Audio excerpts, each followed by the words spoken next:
See that bird?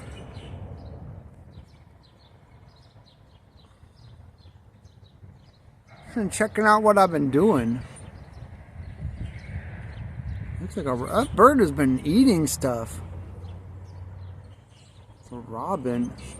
I remember when that bird was just growing and look, it's checking it out. It is checking out my work. I knew it.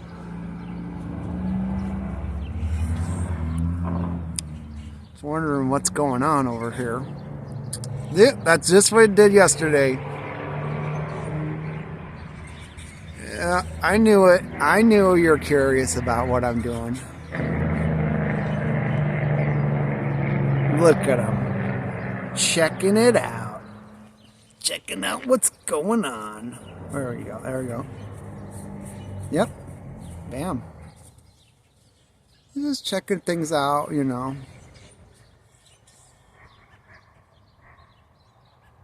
Boom. I mean, literally. I just, look at that. Look at him go.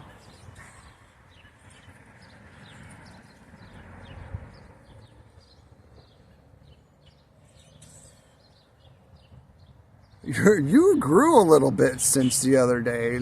Like, are you not even waiting a second? Like, I just got done working and you're going to town. Wow. I'm glad. I'm glad. I'm not jealous. I'm happy for you. Bam. There we go. What are you finding in there, bud? What'd you find? Something. That looks like you just got something.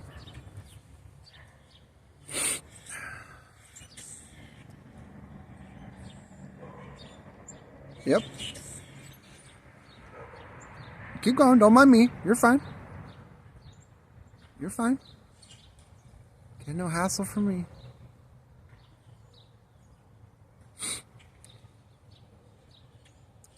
What? What, you want to be on Kansas now? You're already on Kansas now. Robin. As long as you don't bring Batman, I'm happy. Wow, you grew, bro. Dude, that is a big robin. Is that a mommy? I hope if that's not a mommy, then I'm scared. Dang, dude. I remember when you were just a baby growing by the garage. I remember when you were just a shell, dog. I remember when you were just a shell of your current self. What did you get? Like, why check anywhere else out? This place is already dug up. Why check anywhere else out, right? Oh my gosh, I couldn't have timed this.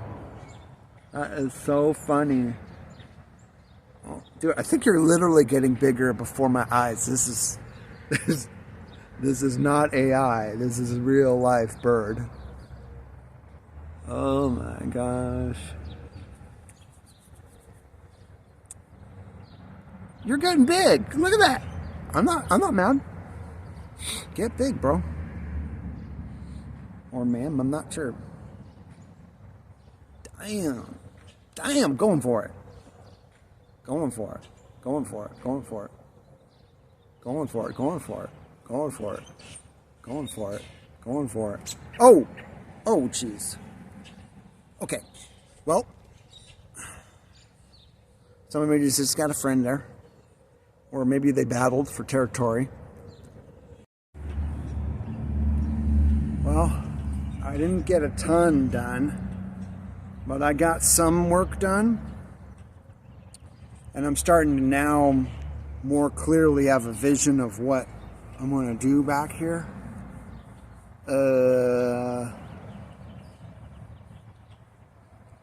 These birds are really going for it. These birds are liking what's happening out here. One of them looks like it grew. Little robin over there.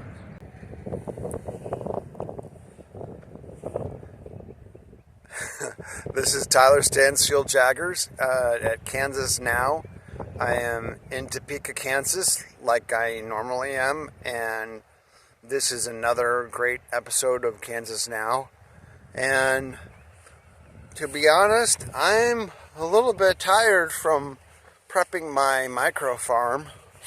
Right now I'm working on kind of digging up the grass. I got a lot of planning to do. I need to see if I need a permit for a fence, or I think I need to have a fence up before anything starts to grow. But I mean, already it's worth it from the exercise point of view, because what I'm doing is I'm working the micro farm garden the days I don't do the lake, and then that way I'm working different muscle groups, and that's been going good. But today I was like, oh man, a little bit tired today, and paid my taxes today. That's good. You got to do that, right? And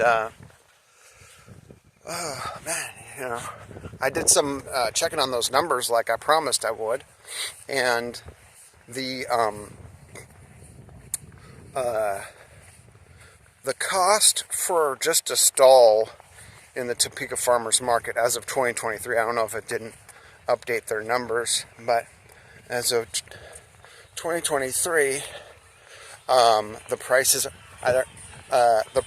were $30 for just one day. Okay, but that's if you're not a member. As a member, you have to pay a $50 fee, and then it's $300 a year. Now, I said in my calculation that you're probably only going to get 2/3 of those Saturdays per year at best for harsh weather, and maybe you're feeling lazy that day, or maybe you don't have a harvest. So if you factor that in, then it turns out to being about $12 a day if you do the annual membership plus the annual fee for the stall in the farmer's market. $12, is not bad, okay? $12, if you can't sell $12 worth of veggies in a Saturday, that's a rough Saturday, right? So I'm thinking that is not great. I would have preferred it to be like $5 or $10 on average, and factoring in only 2/3 participation for bad weather, bad harvests, whatnot. But $12, if you think about basil, right? Basil is currently going between $2 and $4 a half ounce right now. And that's not the dried varieties. So let's say you have fresh basil let's just say it's $4 an ounce. You can get away with selling it for $4 an ounce. Well, I don't know if anybody's going to buy it for $4, fresh basil, $4 an ounce.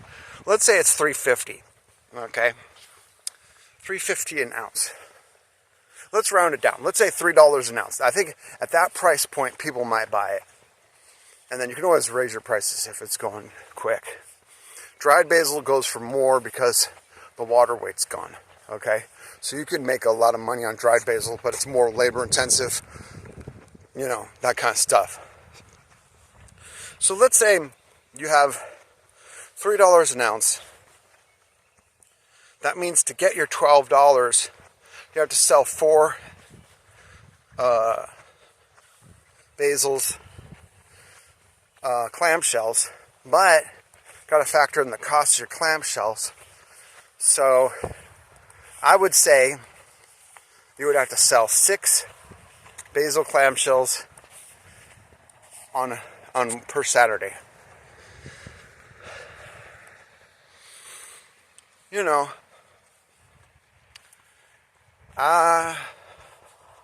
Maybe. You only know if you try, right? But I think selling 6 of anything in a farmer's market would be a win.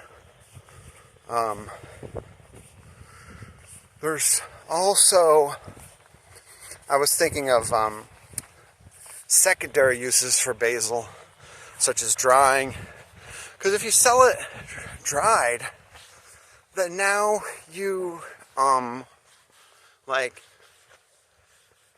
don't, it's going to last longer, you know. You can maybe put it in a little jar, grind it up, and then sell it to, you know, online or whatever. It's more feasible if it's dried. And from what I was reading, it's not that hard of a process. It's just like everything, it takes time. And, you know, after the last couple days of this, I could see how some people might be a little scared to try farming. I can tell you right now. And the reason why is because your eyes sometimes are bigger than what your muscles can do. And you're like, I want to get X done. And you might not be physically in shape enough to do that much. Or I think it's less about in shape like gym muscles. Yeah, I think because the activities of working, breaking up the soil, picking things up, cleaning up debris, that kind of stuff, laying bricks, that is, I don't know, I feel like it's probably, you could have someone who's going to the gym all the time, and they're probably, if they're doing farming, still be like, okay, that was a serious day, because it's like you're not doing it to get puffy muscles. You're doing it to achieve a goal in the dirt, and that you know, those muscle groups and those tendons and that cartilage and stuff is it's almost different. It's a different exercise every square foot because it's never the same. It's randomized. Because I'll tell you this much, somebody wanted my orange peel, and I'm not even like very serious about the planting anything yet. I'm just getting the ground. I'm just trying to tell the ground, really, microbially, like, hey, this is going to be used for more than just grass. And the bird, the robin, I'm gonna call it Bobbin the Robin. So Bobbin the Robin is like in that dirt a lot, okay? And Bobbin is getting big. And always bobbing her head, or his head, I'm not sure, a girl or boy robin, so I'm just calling him Bobbin. And Bobbin is just like in there all the time now. And Bobbin is getting very large. And I think there's someone else who really likes playing with the orange peel, because every day I go out there, it keeps getting dug up. And it's only like, man, what is this, like, find the orange peel of the game, right? And then so what I'm going to do is, if whoever's doing that keeps wanting to find the orange peel, I'm probably just going to get more oranges, get more orange peel, and then outsource the work to some of these squirrels or whoever's doing this, because I think they're doing it at night. But wherever I put the orange peel, they end up digging it up because they want to play with it or whatever, wear it as a hat. I don't know what they're doing with it. They're not eating it. But I got my first worm. That was amazing. I got my first worm yesterday. That was the best feeling ever. That was Wormish the Worm. And Bobbin the Robin and Wormish the Worm. And Wormish was a little surprised that he got dug up. But I was just like, you weren't here the other day. What are you doing? And it was just kind of like, I was working before you dug me up. I'm like, okay, my bad. Let him do his thing. So that area, in that little corner, things are already happening. Okay. And this whole year is less about a harvest, and it's just about prepping the stage for creating a fun place for the bacteria, the microbes, the birds, squirrels, whatever, to play in that area and check things out. I am not worried about making $1 or anything like that. I'm creating a space for the farming magic to happen. And I want to make it as ergonomic and nice for me as possible. So, like, I want to walk my micro farm and not really have to worry about getting my boots super dirty. Even though I have boots dedicated just for this yard work and stuff. But yesterday, my boots weren't even that dirty, and it was because it wasn't wet. But I'm kind of want to set it up in such a way where, because I'm a little bit taller than 6 feet,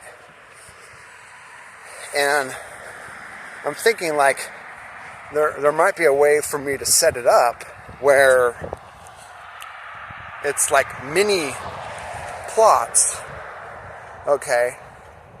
And I'm not really standing in the area unless I'm heavily cultivating like right now. But when I'm just kind of checking things, I really don't want to stand in dirt. I want to come up with a way to get in between, label everything, have my spreadsheet, track the progress on growth, and that's my idea on it, because it's all about ergonomics, right? You don't want to make it so this is a back-breaking thing. You want to make it so it's fun to do, and you want to go out there every day. Like this morning, before I went to pay taxes and mail them, I went out to the backyard and I just checked on things, and that's where I found out about the orange peel being out. And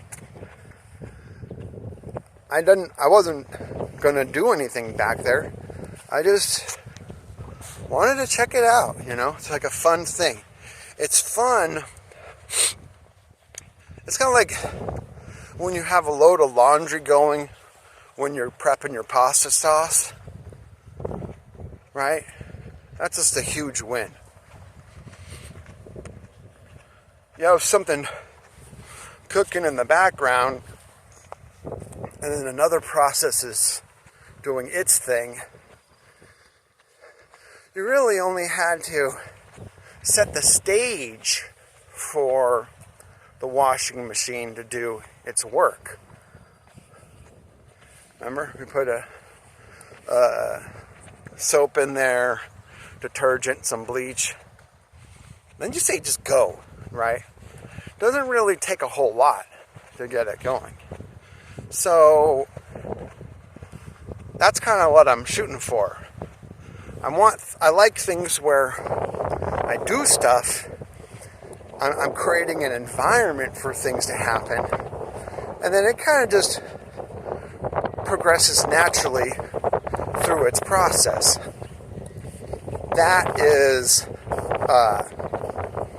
that's the kind of stuff I'm into. And, you know,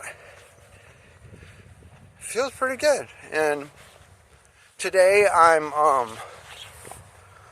like I'm thinking about getting some groceries today. And I'm thinking like, well, what should I eat? And I'm like, well, it'd be cool if I ate stuff that was compost friendly or soil enriching friendly. You know, because right now, things don't have to be perfect. It's just, I need to tell the soil that it's not dead. Because all that's growing now is just very hardy grass. And the thing is, that's not bad. Because at first I was tossing out the grass. I'm like, oh my gosh, the birds are eating the roots now that I lifted up the grass. And they're eating the stuff in between the roots.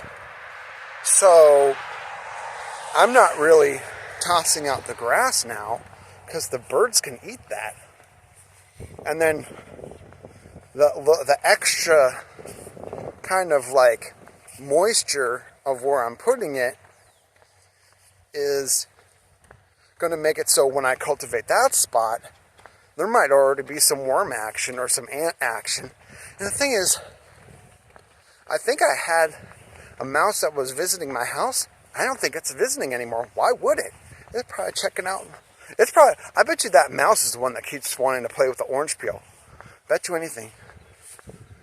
Because, and I have been eating a lot more oranges lately.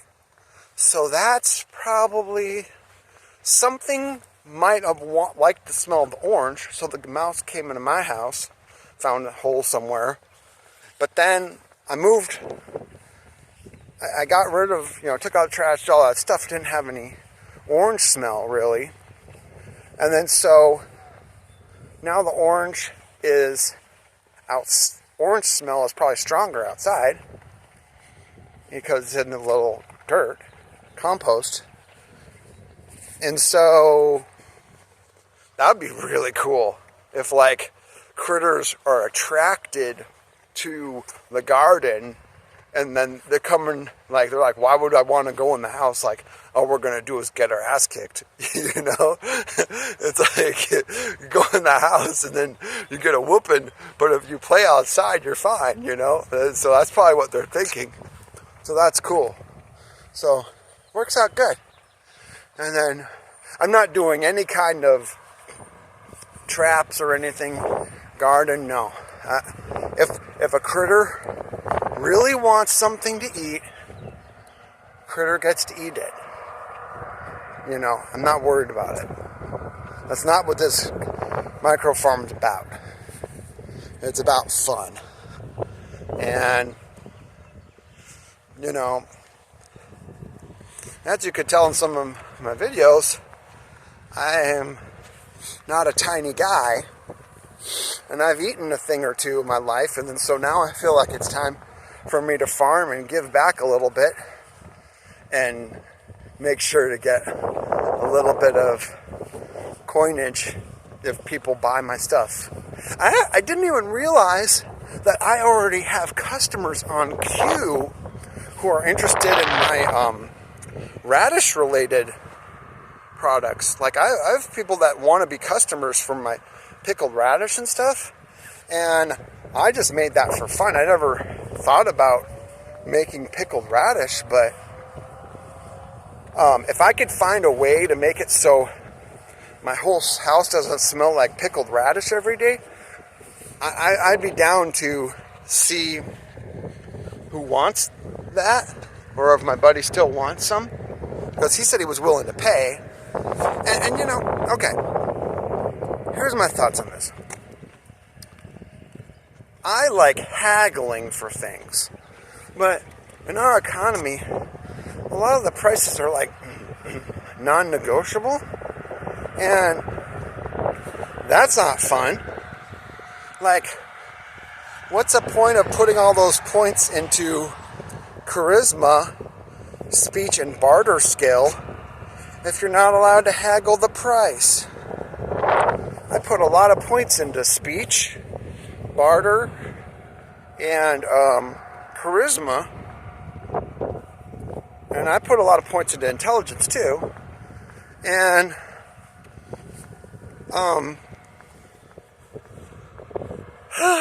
I did not.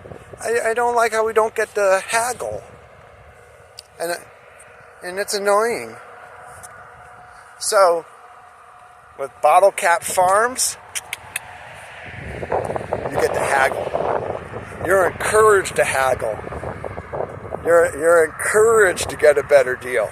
Actually, if you don't haggle, it's fine. You know, I'm honestly, if you don't haggle, I'm going to make it so they get like a free gift or something, you know. You get something free. Like, but if you haggle, you could get haggle for a better deal. And then, you know, then you get the fun of it.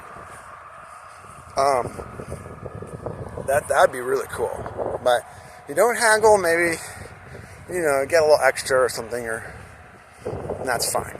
But if you haggle, you get whatever price you want. Well, make it so you walk out with a product. That's how it was in sales. People would come in, they'll be like, "I need a computer." I'm like, "Okay. Do you have a specific like thing that you need it for? Is this for school or work, or what kind of needs do you have?" "Well, you know, I need it for school and I don't need it very fast." I'd be like, "Okay. You know, blah blah blah." I find out like, are we on a real budget here? You know, if we are, let me try and get you a great deal. "Yeah, I need a great deal." "Okay, bam, bam, bam, bam, bam." You know, sometimes I have people walking out with computers that were on clearance. Be like, "Hey, you know, this one's been sitting out here. Let me get you a deal." 1 second. Yeah, so I would just be like, someone's walking in, if they just want to look around and be left alone, that's fine. If they want to just look around, have a conversation, you know, and they're just looking for conversation, people do that all the time. I'd be there for conversation about this stuff. People needed something and they're on a budget. I'd try to work something out. I'd get the manager involved. I'd be like, "You know, this computer's not doing well. We don't have any more of this model. All we have left is this one that's been sitting out. Can I reformat it and get it back to factory, clean it, make sure it's working well, and sell it this guy for a deal?" Sure thing, Tyler, do it. Let's get this computer. Try and see if, you know, he wants to get a guarantee on it. Bam. I mean, I was consistently one of the best salesmen because I didn't try. I didn't try hard. All I did was identify the customer's needs, and if they really wanted something, I'm going to figure out a way to get you what you want. These days, all the fun out of sales is so weird. Like, you walk into a place, people are on their phones on the job.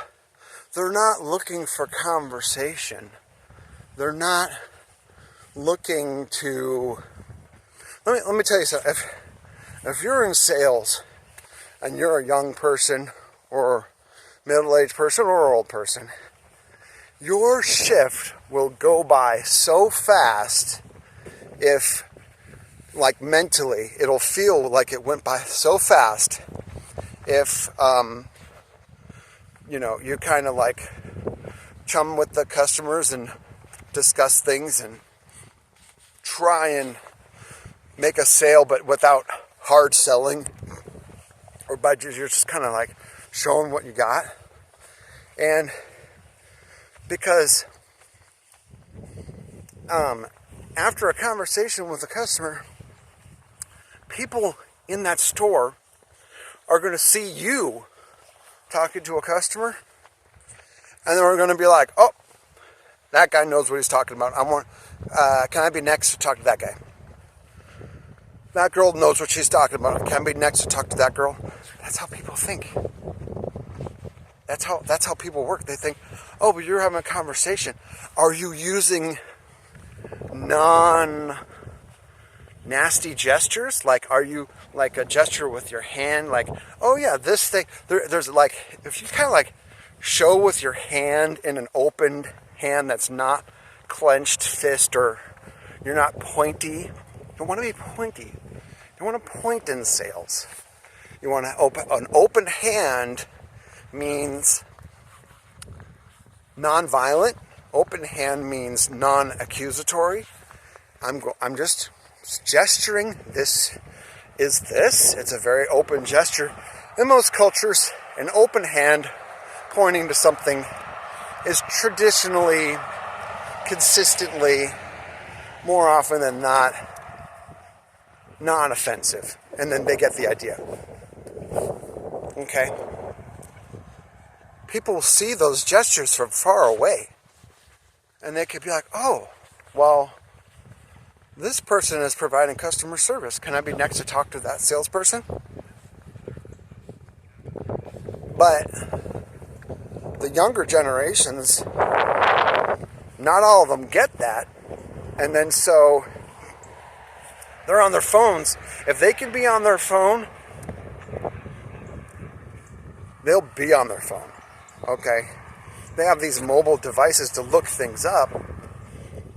They'd rather look things up on the device and be like, oh, sorry, we don't have that, than stroll to the aisle with the customer, establish a rapport, show what you do have, establish trust, and then make a sale. Okay?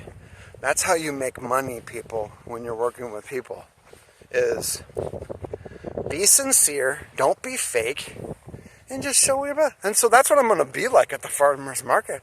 I'm just going to be like how I am right now. I don't have to front.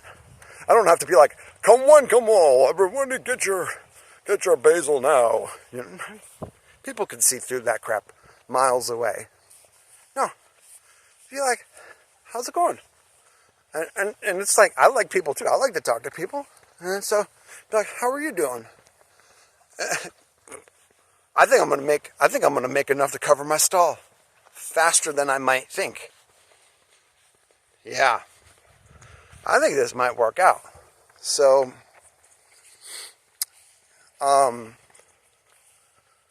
you know, this is cool.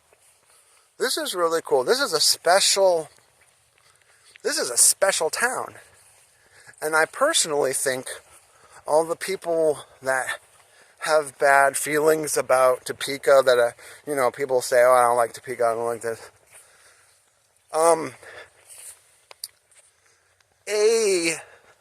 I haven't even scratched the surface on 1/1000th of Topeka yet, and I'm already having a blast.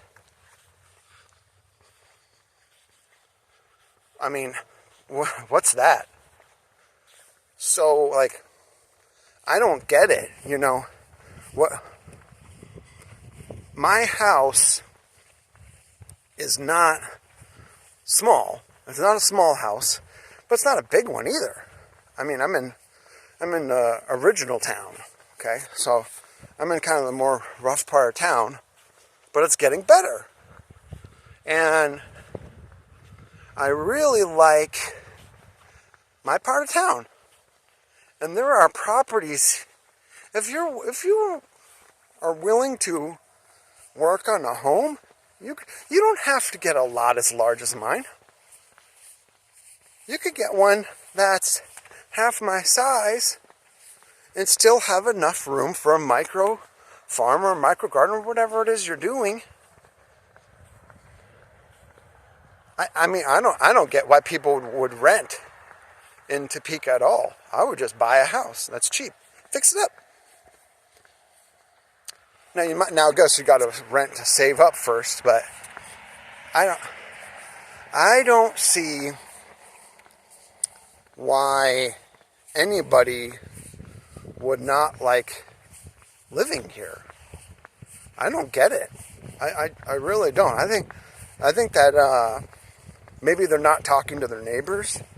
They're not communicating. Maybe they're treating the neighbors like they're, oh, I don't talk to them. Like, oh, no, you talk to your neighbors. I've gotten more advice from my neighbor and his buddy, who I consider now buddy, and they give me advice all the time. Tell them about what I'm doing. That very simple. Very simple. There's a lot of there's a lot of opportunities for fun, and I'm enjoying it. So, yeah. But I think that's what I'm going to do. I'm going to, my sales approach, like, let's say a year from now or whatever, let's say I have something.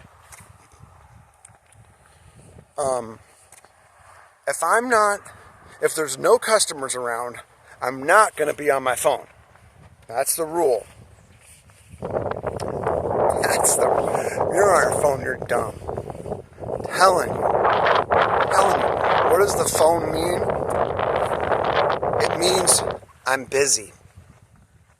It means you're disturbing me if you talk to me. That's the key. Well, as a game developer,